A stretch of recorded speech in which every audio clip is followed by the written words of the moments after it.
오늘도 좋은 날입니다. 이 시간 우리가 함께 나누실 말씀은 빌립보서 4장 11절 말씀을 같이 보도록 하겠습니다. 빌립보서 4장 11절부터 13절까지 말씀을 함께 합독하겠습니다.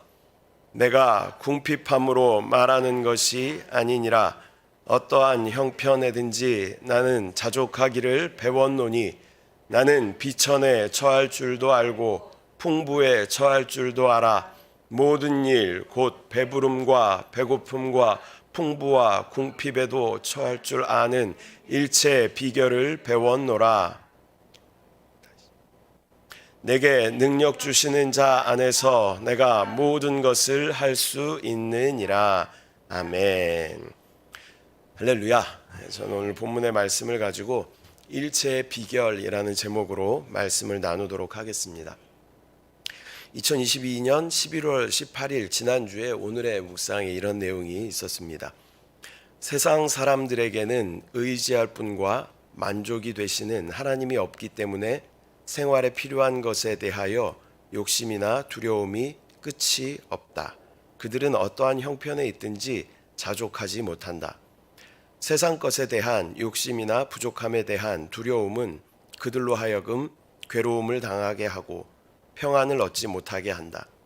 그러나 우리에게는 의지할 분과 만족이 되시는 내주하시는 하나님이 있기 때문에 생활에 필요한 것에 대하여 탐심이나 부족함에 대해 두려움을 가질 필요가 없고 어떠한 형편에 있든지 자족하여 탐심이나 두려움의 괴롭힘에서 벗어나 자족하는 즐거움을 누릴 수 있다. 이것이 진정한 행복의 시작이다. 그러므로 우리는 복음을 전파할 때 먼저 사람들에게 예수님을 믿고 영접하면 죄 사함과 의롭다함과 영생을 얻으며 내주하시는 그리스도로 말미암아 이 땅에서 참된 만족의 시작을 누릴 수 있다고 말해야 한다. 이게 지난주에 있었던 오늘의 묵상의 말씀이었습니다. 이 묵상의 말씀을 계속 묵상하면서 자족하는 비결이라는 이 단어가 저한테 레마로 왔습니다. 그래서 계속 묵상하면서 어떻게 자족할 수 있을까? 어떻게 자족할 수 있을까? 묵상하면서 받은 은혜들을 여러분들과 함께 나누기를 원합니다. 이 빌립보서가 기록되어 있는 이 배경을 한번 보면요. 이 빌립보서는 사도 바울이 작성한 편지예요. 편지. 빌립보 성도들에게 보내는 편지였어요. 근데 대부분의 학자들은 이 빌립보서가 로마 감옥 안에서 기록되었다라고 보고 있습니다. 그런데 이 빌립보서는 옥중에서 기록되었다고 보기에는 어려울 정도로 기쁨과 감사와 소망이 넘치는 것을 이렇게 보게 됩니다. 우리가 잘 아는 또 빌립보서 4장 4절에서 7절 말씀을 같이 한번 보면 주 안에서 항상 기뻐하라. 내가 다시 말하노니 기뻐하라. 너희 관용을 모든 사람에게 알게 하라. 주께서 가까우시니라. 아무것도 염려하지 말고 다만 모든 일에 기도와 간구로 너희 구할 것을 감사함으로 하나님께 아뢰라. 그리하면 모든 지각에 뛰어난 하나님의 평강이 그리스도 예수 안에서 너희 마음과 생각을 지키시리라. 아멘. 이 말씀이 단지 전도 여행을 하다가 빌립보라는 지역에서 교회를 하나 세우고 또 그 교회의 설립자이면서 사도이면서 어떤 리더, 스승으로 보낸 그런 권면의 편지라면 얼마든지 그럴 수 있다라고 우리가 이해를 할 수 있겠습니다. 그러나 그를 기록할 당시에 사도 바울의 상황은 감옥에 수감되어 있는 상황입니다. 전혀 기뻐할 수 있는 그런 상황은 아닌 것 같습니다. 그러나 사도 바울은 주 안에서 항상 기뻐하라. 내가 다시 말하노니 기뻐하라 라고 이렇게 말하고 있습니다. 밖에서 억울하게 옥살이를 하고 있는 제자가 감옥에 있을 때 그렇게 보내는 것 같은 그런 느낌으로 읽어보면 더 이해가 그럴 수 있지라고 생각할 수도 있을 것 같아요. 근데 감옥에 있는 스승이 밖에 있는 제자들을 향해서 여기 보낸 편지다라는 것이죠. 아무것도 염려하지 말고 모든 일에 기도와 간구로 너희 구할 것을 감사함으로 하나님께 아뢰라. 이 너희 마음과 생각을 하나님께서 지키실 것이다. 이렇게 이야기하고 있는 사도 바울의 모습을 우리가 보게 되는 것이죠. 여러분 기쁘십니까? 진짜 기쁘셔요? 표정은 별로 안 기쁘신 것 같아요. 여러분 만족하고 자족하십니까? 아까보다 한 1, 2초 정도 시간이 이제 만족하고 자족하나 이런 마음이 이렇게 들게 되죠.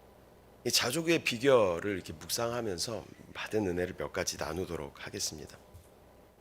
이 자족의 비결을 제가 묵상하다가 받은 첫 번째 은혜는 이것이 욕구인지 욕심인지 점검해 보는 것입니다. 제가 요즘에 읽는 책 중에 누구나 죽음은 처음입니다 라는 책이 있어요. 거기에 실린 내용인데 초원의 짐승들을 보면요 음식을 보관하지 않는다 그래요. 그죠? 사자가 사슴을 잡았어요. 그러면 자기가 이렇게 배부르게 먹습니다. 먹고 나서는 그거를 막 가지고 가지 않아요. 그냥 두고 가죠. 두고 가면 다른 사자가 와서 그것을 먹고 또 뭐 다른 동물들이 와서 그것을 먹고 하늘에 난 새들도 와서 그것을 먹는 것을 우리가 동물의 왕국 같은데 보면 이렇게 보게 되는 것이죠. 그런데 유일하게 동물 중에 냉장고를 사용하는 동물이 있습니다. 누굴까요? 저와 여러분입니다. 냉장고의 목적이 무엇일까요? 냉장고의 목적. 내가 먹고 남은 음식을 잘 보관해 두었다가 다시 다음에 또 먹겠다고 그것을 보관하는 용도가 바로 목적이 냉장고이죠. 냉장고. 여러분은 여러분 집에 있는 냉장고를 한번 상상을 해보시고 저는 저희 집에 있는 냉장고를 예를 들어서 설명을 한번 해보도록 하겠습니다. 요리를 하고 남은 음식이나 밥이나 떡을 다음에 먹겠다며 지퍼백이나 비닐봉지나 넣어서 냉동실에 보관을 합니다. 그리고 며칠 혹은 몇 달이 지나면 냉동실에 정체를 알 수 없는 하얗고 까만 봉지들이 막 쌓여가죠. 그리고 다른 음식을 넣기 위해서 그 저장했던 음식들을 꺼내서 음식 쓰레기로 버립니다. 그리고 다른 음식들이 또 쌓여가죠. 이것의 계속 반복 순환이에요. 저만 그런 거 아니죠? 그리고 이것을 더 보관하겠다고 더 큰 냉장고를 사고 종류별로 냉장고를 사고 냉동실이 칸이 부족하니까 냉동고도 사고 그렇게 하는 우리의 모습들을 보게 되는 것이죠. 주의 수죠. 배가 고플 때 배부르게 먹는 것은 그렇게 먹고 싶은 것은 우리의 욕구예요. 욕구. 그런데 배가 부르게 먹고 난 후에도 남은 음식이 있는데 옆에 배고픈 사람이 있는데도 그것을 그 사람에게 주지 않고 냉장고에 다시 넣고 그것을 다시 음식 쓰레기로 버린다. 이것은 욕심이죠. 욕심. 생존을 위한 기본적인 욕구는 우리가 채울 수 있는 그런 시대를 살아가고 있습니다. 하지만 한편 또 한편 욕심이 넘치는 시대를 우리가 살아가고 있다는 것이죠. 이게 그 책에 나와 있는 내용이었습니다. 참 많은 것을 깨닫게 하면서 또 부끄러움을 느끼게 하는 그러한 내용이었습니다. 우리는 풍족한 시대를 살아가고 있습니다. 그러면서도 우리에게는 진정한 만족함이나 감사함은 많지 않은 것 같습니다. 심리학자들이요 행복의 공식을 이렇게 정의합니다. 내가 가지고 싶은 것 분의 내가 가지고 있는 것. 가지고 싶은 것이 많은데 가지고 있는 것이 적으면 퍼센티지가 어떻게 돼? 내가 100개를 가지고 싶어요. 근데 10개만 가지고 있어요. 그러면 우리의 행복 지수는 몇 퍼센트예요? 10%. 예. 아침부터 머리가 잘 돌아가십니다. 예. 근데 내가 가지고 싶은 게 10개예요. 그런데 가지고 있는 것이 10개예요. 그러면 우리의 행복 지수는 몇 프로예요? 100%예요. 100%. 네. 그래서 우리 안에 욕심들을 좀 비워내면 우리 안에 행복의 그런 감정들이 훨씬 더 풍성해질 수 있다라는 것입니다. 하나님은 만유이시죠. 만유. 그분이 우리 안에 충만하십니다. 주님 한 분만으로 나는 만족합니다. 우리가 이렇게 고백을 합니다. 또 그렇게 찬양도 합니다. 내가 그분 한 분으로 만족하고 내 안에 그분으로 충만하다면 우리의 행복 지수는 몇 프로일까요? 100%예요. 내가 그분 한 분으로 만족합니다. 내가 주님 한 분으로 만족합니다. 우리 성령 충만하면 그런 마음이 들 때가 있죠. 다른 거 다 필요 없고 내 안에 주님 한 분으로 내가 만족합니다. 그리고 성령의 충만함을 받으면 우리 안에 참 만족과 기쁨과 행복이 막 있잖아요. 그런 것처럼 우리의 욕심을 좀 비워낼 때 우리는 자족하는 만족하는 비결을 얻게 되는 줄 믿습니다. 주님은 우리의 필요는 채워주셔요. 그러나 우리의 욕심을 채워주시는 분은 아닙니다. 우리가 주님 앞에 필요한 것을 구할 수는 있지만 우리가 욕심대로 구한다면 그것은 우리 가운데 역사하지 않는 것입니다. 우리 욕심을 덜어낼 때 우리 가운데 자족하는 비결이 되는 줄 믿습니다. 자족의 비결의 두 번째는 비교하지 않는 것입니다. 비교하지 않는 것. 제가 가정을 한번 해볼게요. 오늘 예배를 마치고 가정입니다. 가정. 예배를 마치고 제가 오른쪽에 앉아 계신 분들한테 10,000원짜리를 한 개씩 나눠드려요. 이때 달라 하지 마세요. 10,000원짜리 한 개씩 나눠드려요. 10,000원짜리 나눠드리면서 설교 열심히 잘 들어주셔서 감사합니다. 가시는 길에 편의점에서 따뜻한 차라도 한 잔씩 사 드세요. 그러면 여러분들은 안 그러시겠지만 많은 사람들은 어유 감사합니다. 아유 목사님 뭐 아침부터 이런 아유 땡 잡았네. 그러면서 가실 수 있을 거예요. 그리고 이제 가시려고 나가는데 제가 왼쪽 분들에게 여러분 오늘 설교 잘 들어주셔서 감사합니다. 가시는 길에 국밥이라도 한 그릇씩 사 드십시오. 그러면서 2만 원씩을 이렇게 드려요. 그럼 나가던 분들이 갑자기 나가다가 뒤를 딱 돌아보면서 아니 목사님이라고 부르면 다행이죠. 박 목사 사람 차별하는 겁니까? 뭡니까? 막 이러면서 따질 수 있겠죠. 누구는 10,000원 주고 누구는 2만 원 주고 그렇게 따질 수 있을지 모르겠어요. 우리 한스 성도님들은 그러진 않겠죠. 예, 받지도 않겠죠. 예, 그러나 세상 사람들은 그럴 수 있다는 거예요. 내가 가지고 있는 것은 집중하지 않고 나에게 없는 것을 집중한다는 거예요. 많은 사람들이 결핍을 느끼는 이유는요. 내가 가지고 있는 것은 보이지 않고 나에게 없는 저 사람이 가지고 있는 것이 보이기 때문에 결핍을 느낀다는 것입니다. 내가 가지고 있는 것을 이렇게 계수하면서 주신 것에 기뻐하는 그러한 삶이 우리 가운데 필요할지 모르겠습니다. 여러분에게 많은 것을 주셨어요. 이따가 우리가 또 부르짖어 기도할 텐데 누군가는 부르짖어 기도하고 싶어도 목소리가 나오지 않아서 기도하지 못하는 분도 계실 거예요. 누군가는 이 자리에 나와서 기도하고 예배하고 싶지만 건강이 허락하지 못해서 나오지 못하시는 분들도 계실 거예요.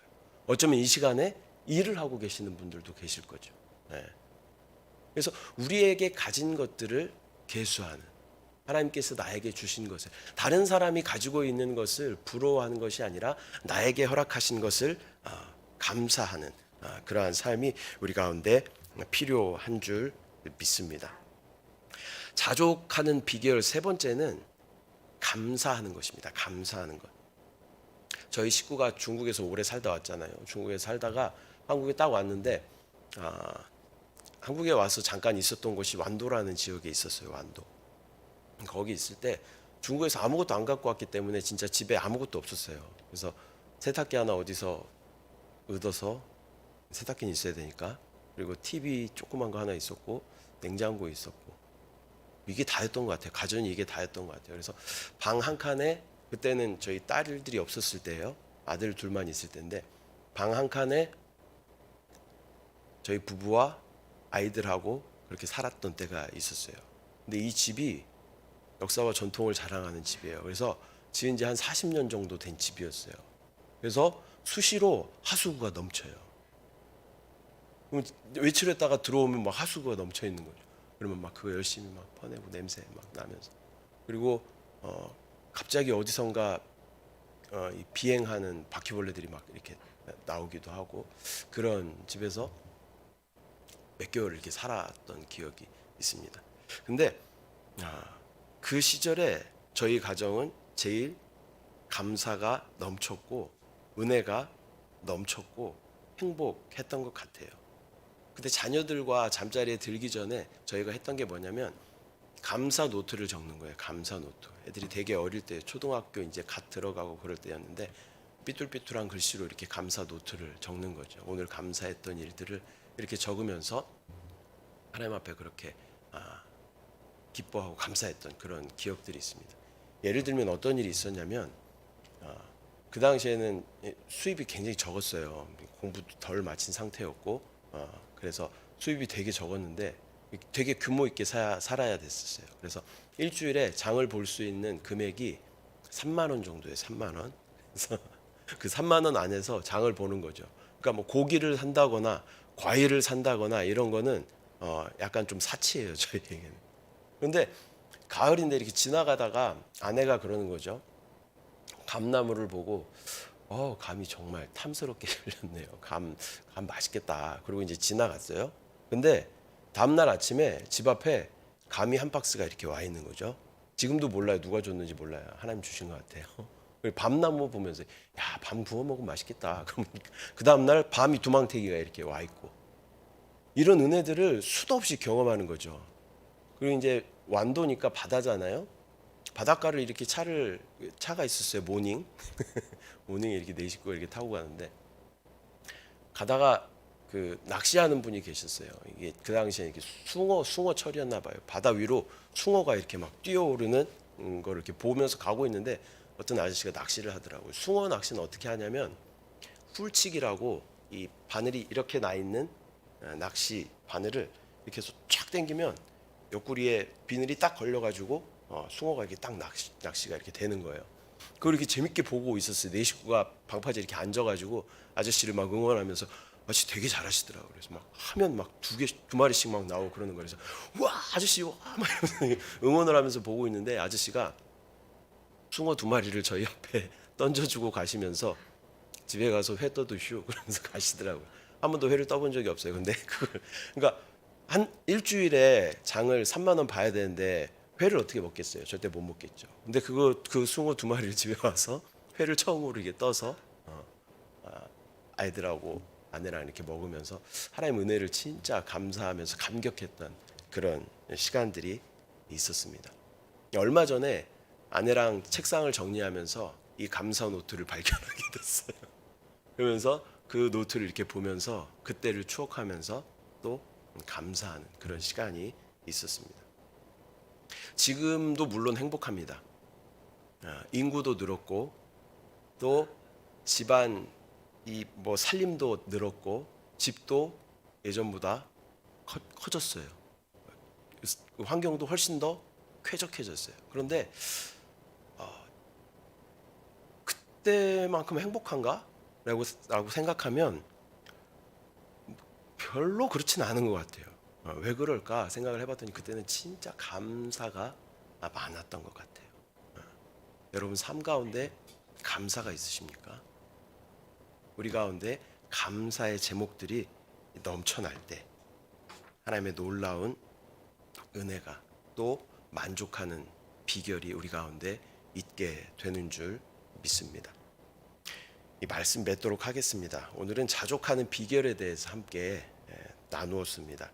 자족하는 비결의 첫 번째는 욕심을 비우는 것입니다. 욕심을 비우는 것. 아까 행복은 어떻게 계산한다 그랬어요? 내가 가지고 싶은 것 분에 가지고 있는 것. 그래서 우리가 가지고 싶은 욕심들을 우리가 비워내고 내려놓을 때 내가 가지고 있는 것들로 만족하고 자족하는 그런 삶이 우리 가운데 자족의 비결로 깨달아지게 되는 줄 믿습니다. 두 번째 자족의 비결은 비교하지 않는 것. 나의 결핍만 집중하고 몇 가지 부족한 것만 바라보고 불평한다면 우리는 행복과 기쁨과 상관없는 사람들일지 모르겠습니다. 세 번째 자족의 비결은 감사의 조건들을 기억하고 그 감사의 항목들을 극대화시키는 것입니다. 사도 바울이 감옥에 있으면서도 빌립보 성도들에게 기뻐하라라고 말할 수 있었던 것은 감옥 안에서도 주님을 찬양할 수 있었고, 또 사랑하는 성도들의 소식을 들을 수 있었고, 또 그들과 영적으로 교통할 수 있었고, 무엇보다 주님이 사도 바울과 함께 한다는 것을 강하게 느꼈기 때문에 사도 바울은 자족하는 일치의 비결을 배웠다라고 고백하고 있는 것 같습니다. 여러분 행복하십니까? 행복은요, 주님으로 충만하면 그게 행복이에요. 제가 복자에 대해서 여러 번 말씀드렸는데, 이 복자가 볼 시자와 가득할 복자로 이루어져 있어요. 이 볼 시자는 하나님을 나타낼 때 쓰는 단어라고 말씀드렸죠. 그러니까 하나님으로 가득하면 우리는 행복한 사람, 복 있는 사람, 축복받은 사람인 줄 믿습니다. 주님으로 내가 만족합니다. 그리고 우리 안에 주님으로 충만하다면 우리는 행복한 사람들인 줄 믿습니다. 행복하지 못한 나의 상황들을 찾아보고 그것에 대해 실망하고 불평하는 것이 아니라 행복하지 못한 나의 상태를 점검해보고 내가 주님 앞에 더 자족하는 비결을 배움으로 참 기쁨과 행복을 누릴 뿐 아니라 나누어 주는 저와 여러분 되시기를 소망합니다. 기도하겠습니다. 사랑의 주님, 은혜와 사랑을 감사드립니다. 정말 죽을 수밖에 없었던, 영원한 멸망 가운데 처할 수밖에 없었던 우리였지만 하나님의 정말 이해할 수 없는 그 은혜로 우리를 구원하시고 죄에서 속량하시고 하나님의 자녀로 삼으시고 하나님의 놀라운 만유를 상속하여 주시며 왕같은 제사장으로 우리를 부르신 그 놀라운 은혜가 우리 안에 있음을 믿습니다. 그러나 우리는 때때로 세상의 사람들과 구별 없이 나에게 결핍한 것들을 집중하며 나에게 부족한 것들에만 집중하며 그것을 불평하며 불만을 가지고 또 주님 앞에 대하였던 우리의 연약한 모습들을 또한 보게 됩니다. 주여, 주님이 우리 안에 충만하심으로, 만유이신 주님이 충만하심으로 그것으로 만족하고 자족할 수 있도록 주여 인도하여 주시옵소서. 다른 사람들하고 비교하는 것이 아니라 나에게 허락하신 것들에 감사함으로 주님 앞에 참 만족과 안식과 평강과 기쁨을 누리는 영적인 지혜를 우리 가운데 허락하여 주시옵소서. 이 시간 주님 앞에 부르짖어 간구하는 기도의 제목 가운데 나의 뜻과 나의 소망을 주님 앞에 관철시키는 것이 아니라 하나님의 나라와 하나님의 의를 위하여 구하게 하시고 또 역사하시는 주님을 기적으로 맛보는 우리의 모든 삶이 될 수 있도록 주여 은혜를 더하여 주시옵소서. 오늘 하루도 우리 가운데 역사하실 주님을 기대합니다. 주님을 찬양합니다. 주님을 사랑합니다. 감사드리고 예수님의 이름으로 기도드립니다. 아멘. 하늘에 계신 우리 아버지여, 이름이 거룩히 여김을 받으시오며 나라가 임하시오며 뜻이 하늘에서 이루어진 것 같이 땅에서도 이루어지이다. 오늘 우리에게 일용할 양식을 주시옵고 우리가 우리에게 죄 지은 자를 사하여 준 것 같이 우리 죄를 사하여 주시옵고 우리를 시험에 들게 하지 마시옵고 다만 악에서 구하시옵소서. 나라와 권세와 영광이 아버지께 영원히 있사옵나이다. 아멘.